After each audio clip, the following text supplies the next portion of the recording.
So welcome to the lightning talks. We'll be giving each one of the core development teams 10 minutes to kind of give you a brief overview of basically what's happened since the last Connect and what the plans are moving forward. We'll be starting first with the Kernel group with Mark Brown.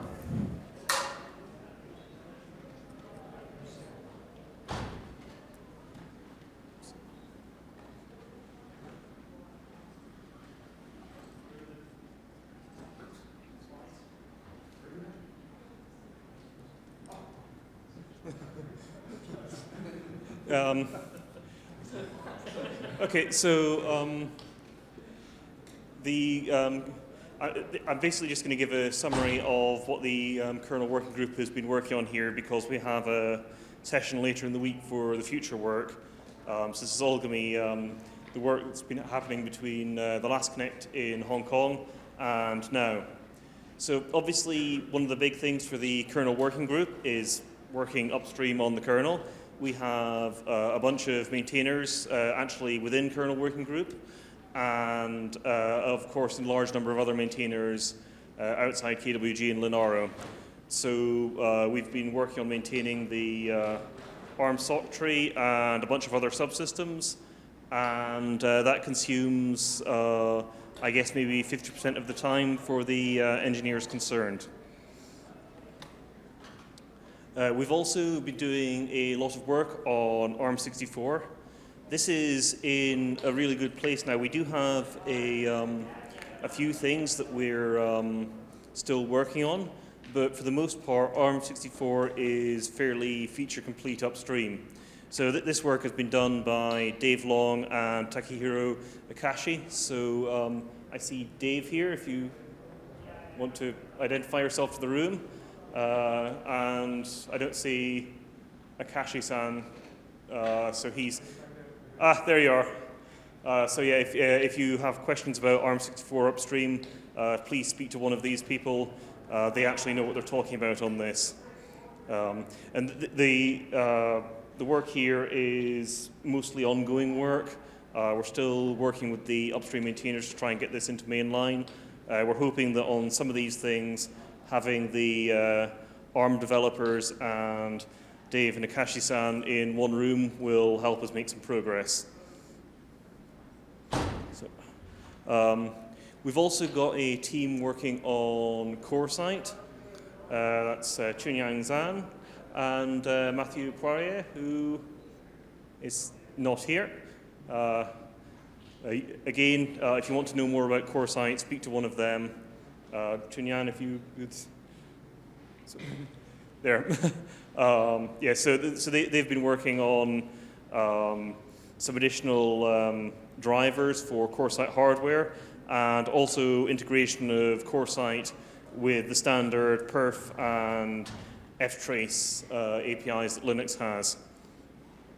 There's also been some work started recently on decoding the traces you obtain from CoreSite, providing a user space library to do that. That's called OpenCSD, Open CoreSite Decode, and there's a session on that this Thursday. If you're interested in that, please do attend that session. Linus Valet has also been doing a lot of work on U-Boot. That's not the kernel, but somehow Linus ended up doing this work. So you can see the list of things there. I don't really see the need to read it out. But the upshot is that when Hyatt came out, Peter Griffin was able, within a few days, to get U-Boot working on Hyatt as a result of the ARM64 support that was already upstream in U-Boot. And some other tasks. There's a lot of things on this slide. We've been working on K-self-test to get that working within kernelci.org. So upstream kernels are tested tested automatically, and the results available to the community. We think that's going to make a big difference to people. We've been continuing the work on dealing with the 2038 issue, which has been covered in talks at past Connects. We've been analyzing and looking at some optimizations for DMCrypt, monitoring the KASAN ports for ARM and ARMv8, which Samsung are actually doing. And our future work, which we've already started looking at, is described here as kernel reloaded. I think the project name actually got changed to ARM kernel consolidation. So that's an effort to look at what problems people are experiencing using Linux on ARM and ARM64 systems in products, and take bits of code that are out of tree that should be in tree up and put them upstream, and look at the APIs that aren't really working for people and solve them and solve those problems. And if there's APIs that people clearly need, then writing them and putting them upstream.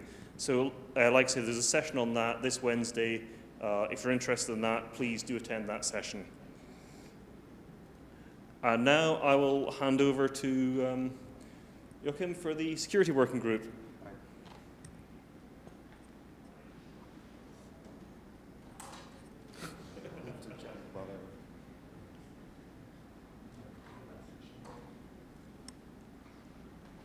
So my name is Joakim Bech, and I'm heading Security Working Group. I'm going to basically wrap up what we have been doing since previous Connect and what we are doing right now. So Opti has been running in 32 bits on secure side from the beginning. So after the last Connect, we decided to work and add 64-bit support also. And the two first things here, LPAE and the 64-bit support itself in T-Core was added. When it comes to testing, there is a test suite called X-Test that has been published also, and you can find that one on GitHub today. That's the main framework that we are using to test Opti. We have done some minor work to make it a bit easier to handle the source code itself, so we are actually using repo and some makefiles now instead of a bunch of shell scripts. It made life a little bit easier for us. When it comes to hardware support, since last Connect, we have 3 new supported platforms. It's the Hyatt. We have a MediaTek board, and just recently we got support for a TI board also. And I hope there are more to come.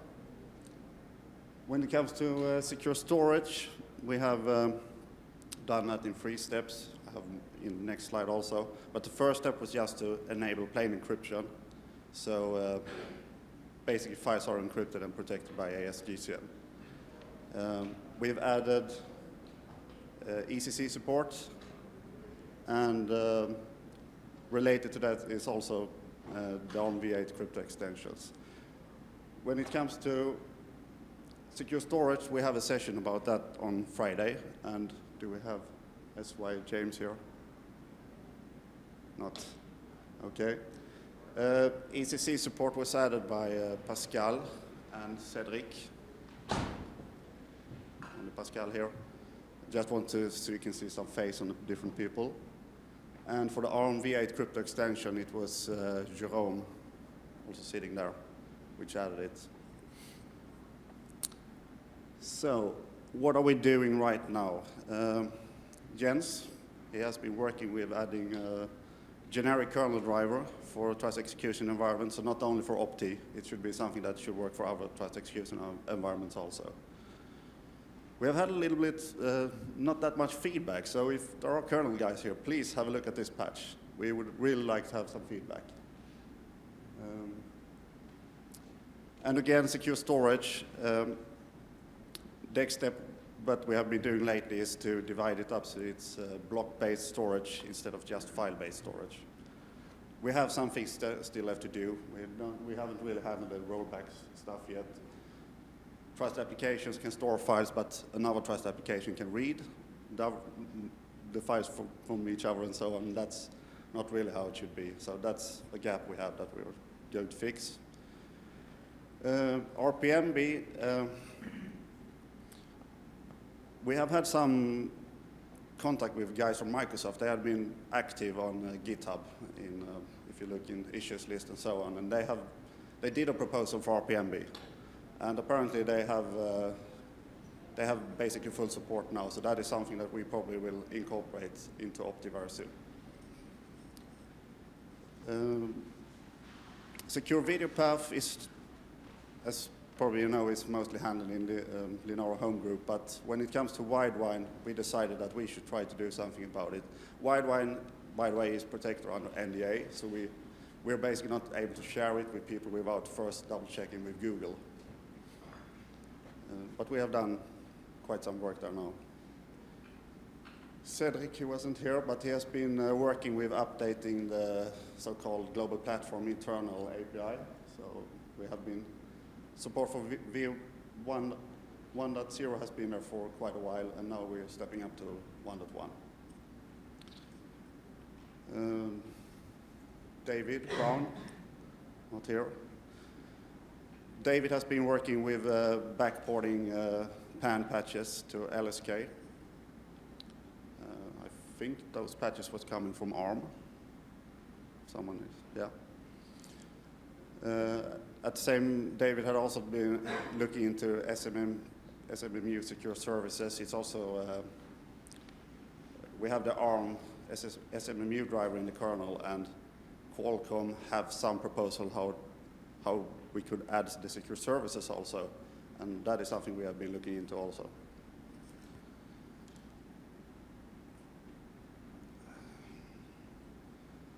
Trusted application that are signed, that is something that we merged 2 weeks ago, I think, and that was also done by Jens. So now we actually finally can find support for it. Trusted applications, multi-core TA support, that is something that's kind of pending for the moment, but we have started to look into it. So the idea is that you should be able to run several trusted applications simultaneously. Opti, I mentioned that we have Opti running on Hyatt, but it's running plain Linux with a simple root FS. And now we're going to add support for AOSP also. We have had all Windows platform running on AOSP, but yeah, we don't really have access to the platform right now, so let's use Hyatt instead, which we have and can use. Trusted UI, we haven't started working on that yet. We are waiting still for the specification from Global Platform. We have been waiting for that for quite a while now. We didn't really know when they're going to release it.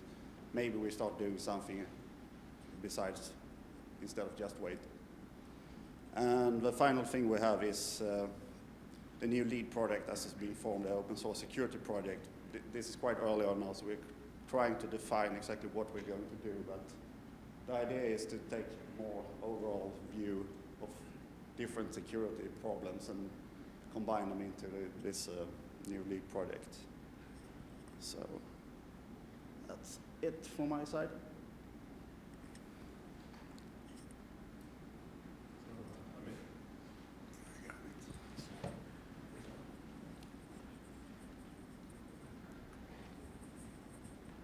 Good afternoon. So my name is Amit Kucheria. I'm tech lead for the Power Management Working Group. So these are our focus areas, as people who've been here before would already know. So we've been working on EAS for the better part of over 2 years, actually. CPU idle, CPU freak is always something we hack on. We've recently started a bunch of work around runtime PM and generic power domains. So it's a new initiative around what we call as SOC idling. And of course, we work on a lot of tools, PowerTop, PowerDebug, IdleStat, basically things which allow us to instrument management. So here's some of the maintainers. The first two actually work in my team, and then Kevin and Viresh are in other parts of Linaro. But these are some of the power management related subsystems. Of course, we have other maintainers in Linaro, but these are, so CPU idle, we have Daniel Lascano, Ulf looks at GenPD along with Kevin Hillman, and Viresh looks at CPU freak. So they're all here this week. In case you have any questions in these areas, please go find them in the core hacking rooms. So what's happened since Hong Kong? one of the things that's starting is a bunch of EAS patches are now starting to get merged. So the capacity, CPU capacity and load calculation. So that was one of those things which was pending and being discussed for quite a while. That got merged in the meanwhile, along with some other patches from Intel. So we now have most of the infrastructure code around EAS, I would say, is merged, and what's now remaining are the energy model and the policy bits which are being reviewed at this point on LKML. SCED-DVFS is a patch set which basically takes the policy. So if you're familiar with the interactive governor, so it takes that sort of policy and moves that control over to the scheduler. So you can drive CPU DVFS changes from the scheduler. So that's, we've already posted V3 of that patch set. It was reviewed extensively at Plumbers Conference last month. And there was some feedback on what should go into V4. So there's some changes that were proposed. For example, changes to CPU FREC locking and providing an interface to other scheduling classes. So for those of you who've looked at EAS, we've been focusing on the CFS scheduler for now. But there's talk about adding support for the RT scheduling class or the deadline scheduling class and whatnot. So that's something that's going to happen. So yeah, I spoke about this initiative around SoC idling. So EAS has been our focus for a better part of 2 years, and that's only about the CPU, the ARM core. What happens to the rest of the SoC, the peripherals, and the interconnects and whatnot. So there's already a couple of frameworks in the kernel, generic power domains and runtime PM, that sort of try to address this, but there are some limitations. So we're trying to fix those limitations and get some sort of consensus within our membership to use this more extensively. So if you are interested in this, we have a session right after this in this room, being led by Kevin and Ulf, where we will talk about our plans on how we plan to do this. So please come to that session. There's another set of patches. It's related to these constraints in GenPD, which basically extend GenPD to allow cluster idling. For those of you who know about CPU idle, it's been very CPU focused. It doesn't address the clusters. So what happens to all the shared resources in a cluster once the CPUs are idle? So that also will be discussed in that session after this one here. So our current focus, EAS is at a stage where it works. So it's no longer experimental. Some members are already using backported versions of EAS on a product, and they've started to tune that implementation. So now our focus is really benchmarking, tuning, reviewing the existing patches that are still pending out of tree, that are being reviewed on LKML. So that's our key focus in the EAS area. For runtime PM JNPD, as I said, there's removing a lot of constraints in the existing frameworks. I've noted sessions and times in case you're interested in any of those areas in there. And around tooling, so ARM created this test harness, if I may, called workload automation, which we've started using extensively in the last 4 to 6 months. We've been helping out by adding some benchmarking to it. So what that test harness allows us to do is do repeatable benchmarking and being able to gather performance and power data. So we're trying to expand our use of that within Linaro. So if you want to go, Lisa is going to talk about that on Friday. So that's that.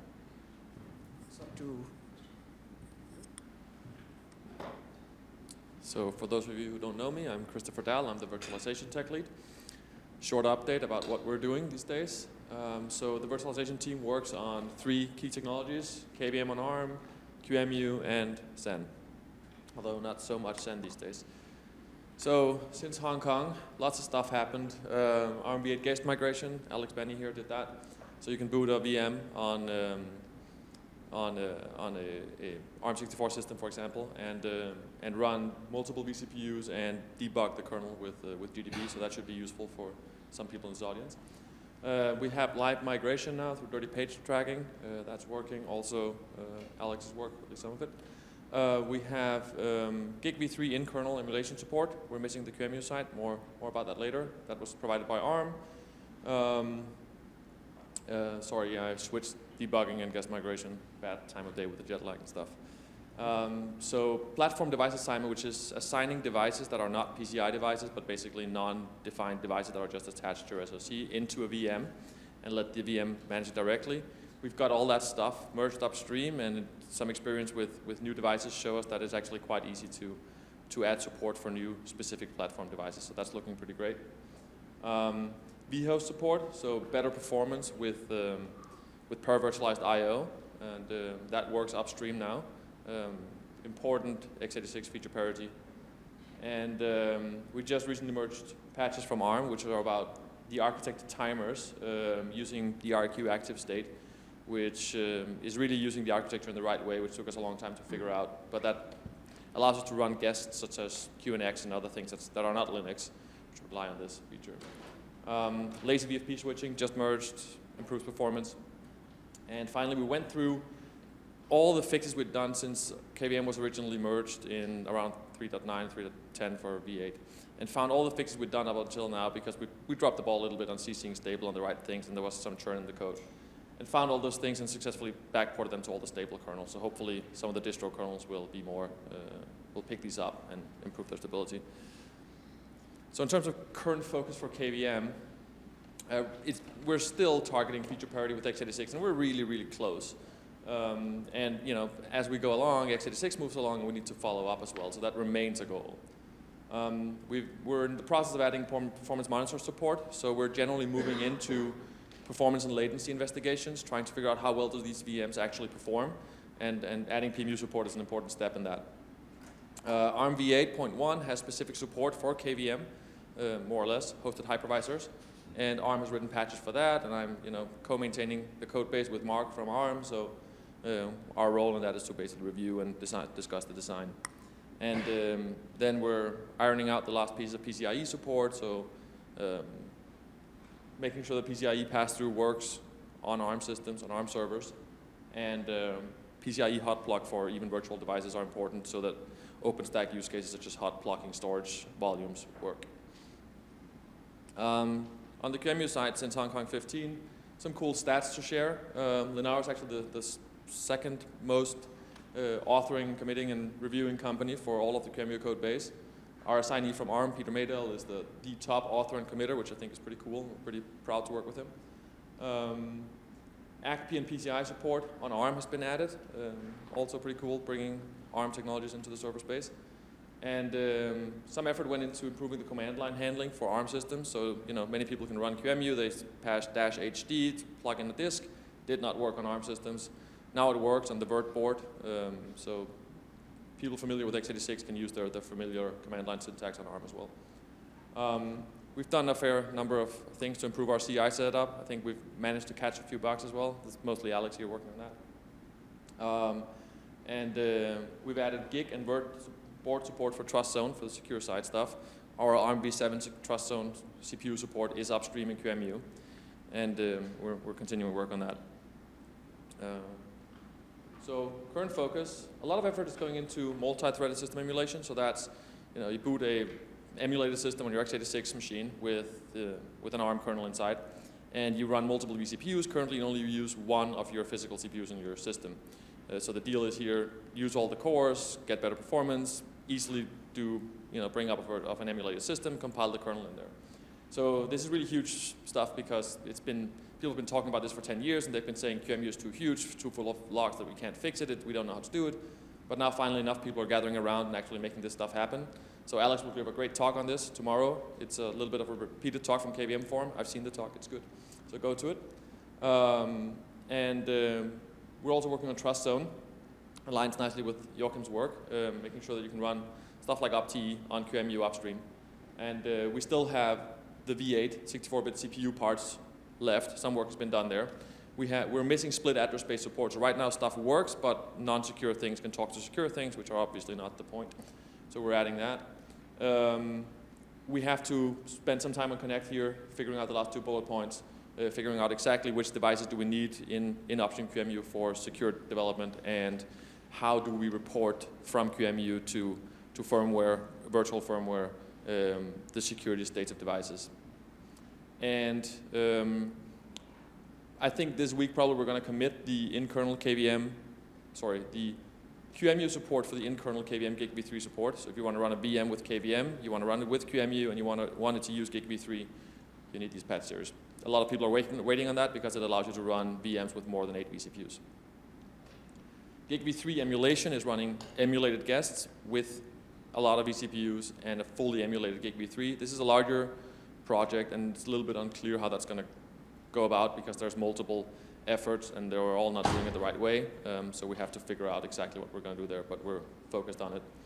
And finally, we're doing a fair bit of work in taking some of the stuff we did for the upstream QEMU-based Android emulator that we did for 64-bit Android on a while back, and basically trying to make that work for all the architectures and bridging that gap a bit where the Android emulator is a fork from QEMU with a lot of differences and making that gap smaller. On the Zen side, Leg, since Hong Kong added the UEFI support for Zen. So what we're really doing in our team is adding ACPI support on ARM in Zen, and that's really non-trivial. There are some sessions from previous Connects about why this is non-trivial. You can go and search for that if you're really interested. And basically we did the whole work, we made it work, but then a lot of the Zen x86 maintainers felt that we were reinventing the wheel, came up with a different approach, so there was some pushback. So we sort of taken a step back, and now we're working out a design document with all the relevant parties, Linux people, Zen people, x86, and ARM alike, and figuring out the right design, and that's going pretty well. And then the remaining steps are basically to rework those patches and make sure the stuff goes upstream. So that's all I had. I have some office hours. I think everybody does that in Core, actually. I think you can find them on Pathable, and that's a good chance for you to come and talk to us and ask questions if you want. Okay. Well, I guess we took a little bit less than 10 minutes apiece. I don't know, you guys feel like fielding a couple questions? I know that there's going to be sessions that will be coming up all throughout the week. A lot of these things will be handled a lot more in depth, but maybe we have a little bit of time, if that's okay, for maybe a couple questions, if anybody may have a question. Back here.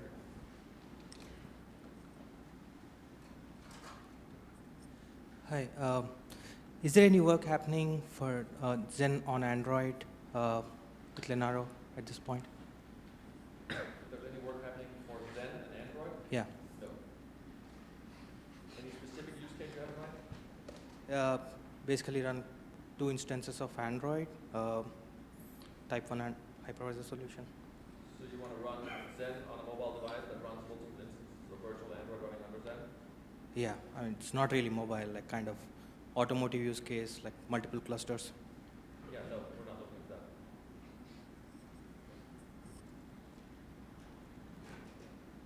Any additional questions?